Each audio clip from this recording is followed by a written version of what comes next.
Sierra Leone's ties with Saudi Arabia are deepening.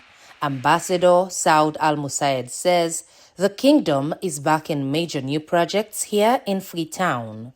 Chief among them, the proposed Riyadh Referral Hospital, a 150-bed facility worth more than $50 million is now in the planning stage.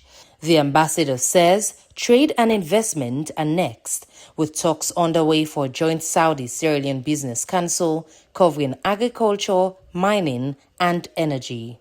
On education, 95 Sierra Leonean students received Saudi scholarships this academic year, with more expected, and faith ties remain strong.